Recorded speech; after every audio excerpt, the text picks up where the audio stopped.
आबादी देय और गैर मुमकिन आबादी, इन दोनों में अक्सर आप सब लोग जो हैं वो कॉमन देख लेते हैं इन सब चीज़ों को, बट ये दोनों अलग-अलग हैं। आबादी देय और गैर मुमकिन आबादी की अपनी-अपनी कैरेक्टरिस्टिक्स हैं, उसमें कैसे किस हिसाब से वो सारी चीज़ें होती हैं, इसके बारे में आज थोड़ी-सी चर्चा करेंगे। देखिए, आबादी देय के बारे में मेरे को बहुत सारे प्रश्न आए थे, लेकिन गैर मुमकिन आबादी के बारे में पहले से थोड़ा-सा बता दूँ कि गैर मुमकिन आबादी में ऐसा होता है कि गैर मुमकिन आबादी में जैसे किसी सरकार की कोई ज़मीन है या अपनी ही कोई मिल्कियत है, उसके ऊपर जो एंट्री लगी है वो गैर मुमकिन आबादी की लगी है, और जो मालकियत वाला जो खाना है उसमें जो है वो सरकार लिखा हुआ आ रहा है या किसी और चीज़ की उसमें मेंशन है, और उसमें जो खाना कास्ट में जो है वो वहाँ पे गैर मुमकिन आबादी लिखा हुआ है, तो वो एक अलग चीज़ आ गई। जबकि जो आबादी देय है, आबादी देय में पहले बंदोबस्त के समय में ऐसा होता था कि जैसे किसी गाँव का जब वो पैमाइश चली होती तो जो उस गाँव की जो एक आबादी वाला पर्टिकुलर एक एरिया था, तो अलग-अलग घरों को अलग-अलग नंबर या खसा नंबर डिनोट करने से तो बेहतर था कि उन लोगों ने उन सब चीज़ों को क्या था किया कि एक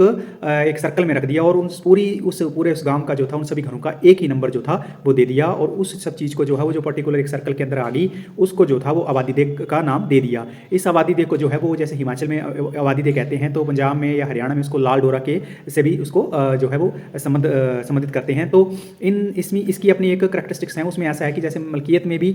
उसमें जो है वो आबादी देय ही लिखा हुआ आता है, और जो आपका खाना कास्ट का जो एंट्री होती है, जो कॉलम होता है, उसमें भी आपका जो है आबादी देय लिखा हुआ आता था। और इसमें एक बड़ी इंटरेस्टिंग सी चीज़ थी कि इसमें जैसे इन सब चीज़ों की जो थी पहले एक मलकियत नहीं बन पाती थी, और दूसरा उसमें ऐसा था कि जैसे जो आपकी ये बैंक वगैरह से जो थे ये लोन वगैरह ये लोग नहीं ले पाते थे। तो अभी रिसेंटली जो था 2021 में एक आरओआर के तहत एक जो है वो एक संशोधन पारित किया गया है, जिसमें जो जितने भी ये कंसर्न्ड आबादी देय के नंबर थे, तो उनमें जो है उनकी एक तकसीम वो करवा सकते हैं एज़ पर जो कब्जा, जिस हिसाब से उन्होंने कब्जा रखा होता है, तो उस हिसाब से इसका एक एक्ट है। उसके एक्ट के बारे में एक छोटा सा स्क्रीनशॉट मैं आपको ये ऊपर दे देता हूँ, और इसमें ये सारी चीज़ें जो है उसमें वर्णित है। तो आबादी देय और गैर मुमकिन आबादी दोनों अलग अलग चीज़ें हैं, और ये जो अमेंडमेंट हुआ है, जो एक्ट ये आया है, तो ये जो है ये गैर मुमकिन आबादी वालों के लिए नहीं है। गैर मुमकिन आबादी में जो था वो मलकियत किसी की भी थी, तो उसके ऊपर किसी ने अगर घर को डाला था, तो उसमें जो वो एक किस्म जो थी वो उसमें वो चली आ रही थी, जिसमें जिसको जो था वो गैर मुमकिन आबादी कहा गया। बट ये जो चीज़ है आबादी देय ये अलग से है, इसमें एक पर्टिकुलर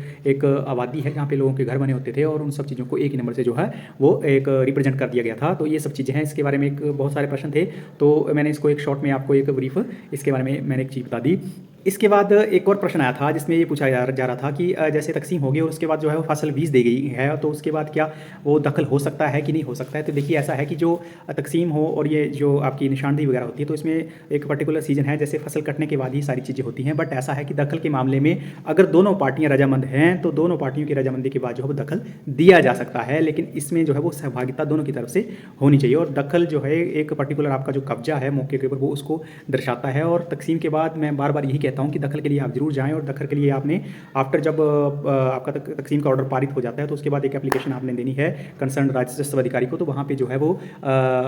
एक आपका दखल का एक ऑर्डर पारित किया जाएगा, जिसके बाद ही आपकी तकसीम जो है निकाल के लिए प्रॉपर जो है वो रेडी होती है। तो दखल जरूर करवाएं। उसके बाद एक और प्रश्न था जिसमें बार बार ये पूछा जा रहा था कि जैसे बहुत सारे लंबित मामले पड़े हुए हैं, जैसे निशानदेही के या तकसीम के, तो जैसे कि कुछ मामले तो ऐसे हैं जिनमें कई साल हो गए, तो उन सब चीज़ों में जो है वो क्या किया जा सकता है कि इतने दिनों तक वो मामले लंबित हैं, तो इसमें ऐसा कैसे है और ये कैसे निपटारा होगा इन सब चीज़ों का। देखिए, ऐसा है, इसमें एक जो हमारा भारतीय राजस्व जो भू राजस्व अधिनियम है, उसका जो ये 1954 का एक अधिनियम है, और उसमें जो आपका सेक्शन है आपका, मेरे को लगता है 139 से लेकर लगभग 147 के बीच में ये सेक्शन है। तो उसमें जो है वो एक साफ साफ एक चीज़ बड़ी गहरी जो है उसमें लिखी गई है, और वो है आर्बिट्रेटर के बारे में। तो आर्बिट्रेटर जो है वो आप उसमें एक आर्बिट्रेशन के लिए एक एप्लीकेशन दे सकते हैं, और आर्बिट्रेशन में आर्बिट्रेटर क्या होता है, एक आपका जो एक राजस्व विभाग है और जो कंसर्न पार्टी है, तो उनके बीच में कड़ी का काम करता है। तो उसमें अगर जैसे आजकल बहुत सारा प्रेशर होता है रेवेन्यू अधिकारी के ऊपर, तो अगर उन सब चीज़ों में अगर वो समय नहीं दे पा रहे हैं, तो आप एक आर्बिट्रेशन की एप्लीकेशन दे सकते हैं। और उसमें अगर आप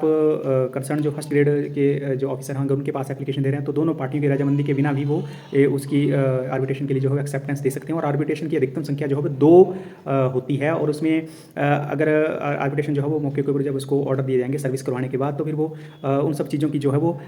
उनको दक्षता होती है सारे कामों को करने की, और उसके बाद वो उन सब चीज़ों के ऊपर मौके के ऊपर जाकर जो है फरमाइश वगैरह करके एक अवार्ड जो है वो कंसर्न जो रेवेन्यू ऑफिशियल होते हैं उनके पास देते हैं। तो रेवेन्यू ऑफिशियल उस अवार्ड को रिवोक भी कर सकते हैं, उसको खारिज भी कर सकते हैं, और अगर उसमें कुछ चेंजिंग करवानी तो करवा सकते हैं। उसके बाद जो है अगर उनको लगता है कि नहीं अवार्ड सही हुआ है और दोनों पार्टियों की सेटिस्फेक्शन के बाद जो है वो एक ऑर्डर जो है पारित किया जा सकता है। तो ये एक प्रश्न था, अगर उन सब मामलों में अगर आप आर्बिट्रेशन की एक एप्लीकेशन लगाएं तो आप उसमें कर सकते हैं। उसमें जो फीस का है, तो वो दोनों पार्टीज़ के ऊपर होता है। उसके बाद उसमें वो एक राजस्व अधिकारी जो होते हैं, उन सब चीज़ों के ऊपर ही फीस की जो है वो एक दोनों पार्टी की सहमति से ही उन सब चीज़ों का एक निर्णय लेते हैं। तो ये आप करवा सकते हैं अगर आपके मामले जो हैं वो ज़्यादा लंबित पड़े हुए हैं। इसके बाद एक और प्रश्न तो क्या था, उन सब चीज़ों में ऐसा था कि देखिए मैं अपनी तरफ से जब भी कोई जानकारी आपको देने की कोशिश करता हूँ तो उसको मैं अच्छी तरह से पहले सोच विचार लेता हूँ, उसके बाद ही आपके तक मैं वो सारी इन्फॉर्मेशन पहुँचाता हूँ। बहुत सारे लोग ऐसे होते हैं कि कुछ लोगों को ऐसा लगता है कि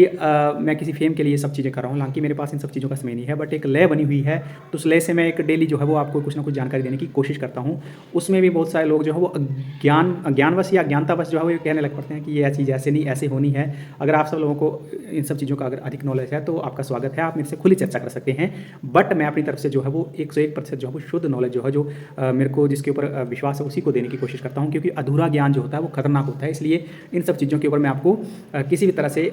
जो है वो गुमराह नहीं करना चाहूँगा। आपको अगर मेरी राय अच्छी लगती है तो आप मेरी वीडियो को शेयर करें और उसमें जो है वो अपने विचार जो है, अगर आपको लगता है किसी तरह की कोई और जानकारी आपको चाहिए तो आप उन सब चीज़ों में बोल सकते हैं। लेकिन अगर आप किसी मामले के ऊपर अगर आपको असंतोष है तो अगर आप ऊपर ओपन बोलना चाहते हैं तो उसमें मेरे से आप डायरेक्टली बात कर सकते हैं। इसके लिए मैंने कई बार सभी लोगों को अपना नंबर दिया होता है। तो कोशिश मेरी रहती है कि इन सब चीज़ों के ऊपर जो है वो इम्प्लीमेंटेशन जो है वो सही से हो। अभी जैसे पिछले कल की बात है तो उसमें जैसे एक महोदय हैं तो उनको ऐसा लगा कि जो आपका जो तकसीम का जो ऑर्डर पारित हो जाता है तो उसके बाद इंतकाल के बाद वो कितने दिनों के बाद जो है ऑनलाइन रिकॉर्ड चढ़ जाता है। तो देखिए ऐसा है, ऑनलाइन रिकॉर्ड के लिए जो है वो अभी बहुत सारे जो जितने प्रभावित हैं तो उन सब में जो है वो जितना भी डाटा होता है तो उसको कोशिश रहती है कंसर्न विभाग की भी कि उन सारे डाटा को जल्दी से जल्दी जो है वो ऑनलाइन कर दिया जाए। लेकिन कुछ क्षेत्रों में जमबंदियाँ जो है वो पुरानी बहुत सालों से जो है वो चली आई हैं और उसमें अभी तक उनकी अपडेशन नहीं हो पाई है। तो उनके पीछे कोई ना कोई कारण रहा है और उन सब चीज़ों में जैसे कहीं जगह राजस्व अधिकारी की कमी है या कोई ट्रांसफ़र हो गया है या उन सब चीज़ों में जो है वो कहीं किसी के ऊपर ज़्यादा वर्कलोड है तो उन सब चीज़ों में, और आजकल आपको पता है राजस्व अधिकारी के ऊपर भी और अन्य तरह के काम जैसे इलेक्शन ड्यूटीज़ वगैरह इन सब चीज़ों के ऊपर भी अधिकता रहती है, तो प्रेशर रहता है। बट जो कुछ जो जागरूक चीज़ें हैं उनमें ये जो रिकॉर्ड है वो अपडेट हो जाता है। उसमें 15 से 30 दिन का जो है वो मिनिमम समय लगता है, अधिक से अधिक तो आप उसके ऊपर वो प्रेशर के ऊपर निर्धारित करता है। और उसके बाद जो है वो आपकी जो रिकॉर्ड है ये इसका ततीमा भी और उसका जो एंट्रीज़ होती हैं जैसे लोन की एंट्री हो गई या किसी की व्यय की है या वसीयत की, तो वो एंट्री अपडेट हो जानी चाहिए। और इन सब चीज़ों में अगर देर लग रही है तो उसमें कोई ना कोई कहीं ना कहीं कारण रहते हैं। तो मैंने ये बताया था कि ऐसे ऐसे होना है, लेकिन उसके बाद भी अगर किसी को कोई डाउट है तो आप